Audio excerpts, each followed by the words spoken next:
नमस्कार, आपके साथ में हूं आकिल रजा। आप देख रहे हैं AR न्यूज इंडिया। पश्चिम बंगाल में क्या हो रहा है, आखिर ऐसा होने क्यों दिया जा रहा है, ये सबसे बड़ा सवाल है। सबसे पहले आपके सामने ये तस्वीरें रखते हैं।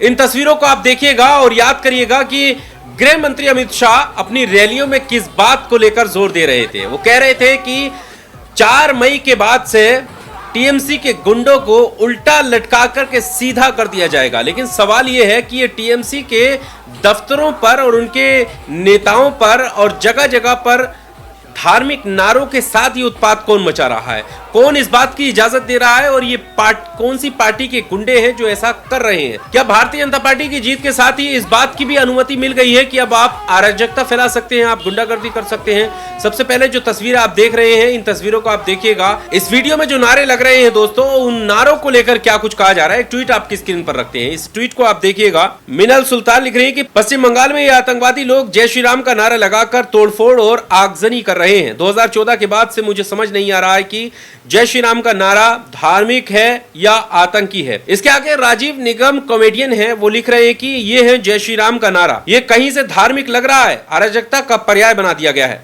और इसी नारे का उपयोग बीजेपी करती है। धर्म की आड़ में ये अधर्मी ही है। और इन तस्वीरों को आप देख ही रहे होंगे कि किस तरह से ये भारतीय जनता पार्टी के झंडे के साथ जय श्री राम का नारा लगाते हुए दफ्तरों में टीएमसी के घुस रहे हैं, तोड़फोड़ कर रहे हैं और ये बता रहे हैं कि अब पश्चिम बंगाल में भारतीय जनता पार्टी का शासन आने वाला है। तो क्या जीत के साथ ये गारंटी दे दी गई है कि इस तरह का उत्पात मचाया जाएगा। और आपको बता दें कि पश्चिम बंगाल में टीएमसी को इसी चीज को लेकर बदनाम किया जाता है कि टीएमसी के गुंडे जगह जगह उत्पाद मचाते हैं, आगजनी करते हैं, तोड़फोड़ करते हैं। लेकिन अब हो क्या रहा है, ये तस्वीरें किन लोगों की हैं, क्या इन पर कोई कठोर कार्रवाई होगी। कुछ और तस्वीरें हम आपके सामने रखते हैं। देखिए, अब जो हम तस्वीर आपके सामने रखेंगे, इन तस्वीरों को गोदी मीडिया आप तक नहीं पहुंचाएगा। गोदी मीडिया वाहवाही करने में लगा हुआ है कि देखिए कैसे अपार सफलता मिली है और इस तरह से पूर्ण बहुमत से सरकार बनाई है। लेकिन सवाल यह है कि लोगों की सुरक्षा का क्या। जिन सुरक्षा एजेंसियों को वहां पर लगाया गया था, जिन सुरक्षा कर्मियों को पश्चिम बंगाल में लगाया गया था, अभी भी वो वहीं पर हैं। लेकिन उनकी मौजूदगी में ये क्या हश्र हो रहा है। एक पार्टी की जीत का मतलब ये तो नहीं है कि दूसरी पार्टी के नेताओं को घेर करके पीटा जाए, उनके दफ्तरों को तोड़ा जाए, उन पर कालिख पोती जाए, उन पर कीचड़ उछाली जाए।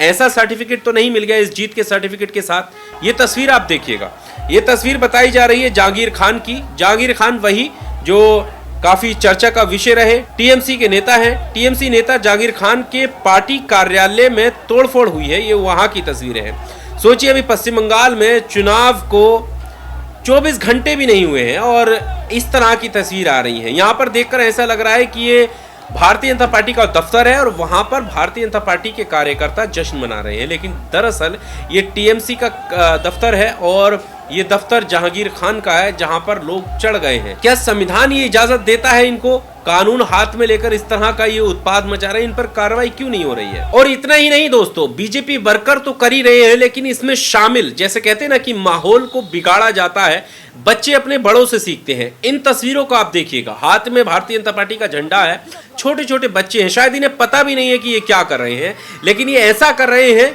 जो काफी गलत है। एक गलत संदेश जा रहा है। हमारे देश की एकता और अखंडता के लिए इस तरह की चीजें काफी खतरनाक है। पश्चिम बंगाल में चुनाव के दौरान ये कहा जा रहा था कि भारतीय जनता पार्टी अगर पश्चिम बंगाल में सरकार बनाती है तो देश की एकता और अखंडता को खतरा है, या पश्चिम बंगाल में जो आपसी भाईचारा सौहार्द है उसको खत्म कर दिया जाएगा। लेकिन इतनी जल्दी इस तरह की तस्वीर आएंगी, इसका अनुमान किसी ने नहीं लगाया था। इन तस्वीरों में जो बच्चे दिख रहे हैं, भारतीय जनता पार्टी के हाथ में झंडा लिए हुए हैं और आपने देखा होगा कि एक मुस्लिम बाइक से निकल रहा है और उसे देखकर जय श्री राम का नारा लगाकर चिढ़ाने का ये काम कर रहे हैं। किस उम्र के ये बच्चे हैं? हाथ में इनको झंडा किसने पकड़वाया है? इनके हाथ में किताब होनी चाहिए, लेकिन उसके हाथ में झंडा है और जुबान पर धर्म का नारा है, लेकिन धार्मिक नारे को किस तरह से इस्तेमाल किया जा रहा है, ये भविष्य के लिए खतरनाक है। अब एक और तस्वीर आपके सामने रखते हैं। ये देखिए आप तस्वीर, इस गेट को देखिए, यहाँ पर एक नाम लिखा हुआ करता था और वो नाम था मस्जिद पाड़ा रोड। लेकिन सत्ता बदलते ही मानो संविधान ने पूरी इजाजत इन्हें दे दी है कि अब आप जो चाहे कर सकते हैं, आपका कोई बाल बाका नहीं करेगा। क्योंकि इन्हें देखकर तो ऐसा ही लगता है, हाथ में भारतीय जनता पार्टी का झंडा है और भारतीय जनता पार्टी की सरकार बनने जा रही है पश्चिम बंगाल में, तो आप कुछ भी कर सकते हैं। इस गेट पर जो नाम लिखा था उस नाम को तोड़ा जा रहा है। बीजेपी कार्यकर्ताओं ने मस्जिद पाड़ा रोड का नाम बदलकर नेताजी पल्ली रोड कर दिया गया है, ऐसा दावा किया जा रहा है। कानून का डर लोगों में नहीं रहा, जिसकी लाठी उसी की भैंस दिख रही है। पश्चिम बंगाल में भाजपा के कार्यकर्ता ये सब कुछ करते हुए नजर आ रहे हैं। हाथ में जिसके झंडा है नाम तो उसी का लिया जाएगा, और इसीलिए बार बार इस बात पर जोर दिया जा रहा है जो अमित शाह ने अपनी रैलियों में कहा था, जो गृह मंत्री अमित शाह कह रहे थे कि उल्टा करके सीधा कर दिया जाएगा, सब गुंडागर्दी पश्चिम बंगाल से खत्म कर दी जाएगी और अब जो शासन आएगा वो शांति प्रिय शासन आएगा। लेकिन झलक देखकर तो कुछ और ही नजर आ रहा है। जगह जगह पर तोड़फोड़ हो रही है, आगजनी हो रही है। क्या इन पर कठोर कार्रवाई होगी? और जो कपड़ों से पहचानने की बात प्रधानमंत्री नरेंद्र मोदी करते हैं, इन लोगों को भी कपड़ों से, इनके हुलिये से और इनके चेहरे से पहचाना जा सकता है, क्योंकि सारे ही लोग वीडियो में आ रहे हैं। जिन पर हमला कर रहे हैं, जिनके दफ्तरों पर हमला कर रहे हैं, वो भी पता चल रहा है, और जो लोग कर रहे हैं उनको भी अंदाज़ा लगाया जा सकता है कि वो कौन से दल से जुड़े हुए लोग हैं और इनको क्यों छेड़ती जा रही है। उम्मीद यही करेंगे कि सरकार बदलने के बाद भी स्थिति बनी रहे और आपसी भाईचारा सौहार्द बना रहे। इस तरह की अराजकता, चाहे वो किसी भी पार्टी के नेता हो, कार्यकर्ता हो, किसी भी पार्टी के गुंडे हो, उनको नहीं देनी चाहिए। इस तरह की अराजकता फैलाने का मौका उनको नहीं मिलना चाहिए। उन पर कठोर कार्रवाई होनी चाहिए ताकि कोई भी राज्य, कोई भी सूबा या हमारा देश जो है वो तरक्की कर सके। इस वीडियो में सिर्फ इतना ही। आपको क्या कुछ कहना है कमेंट बॉक्स में आकर अपनी राय जरूर दीजिएगा। Subscribe now and press the bell icon. Never miss an update.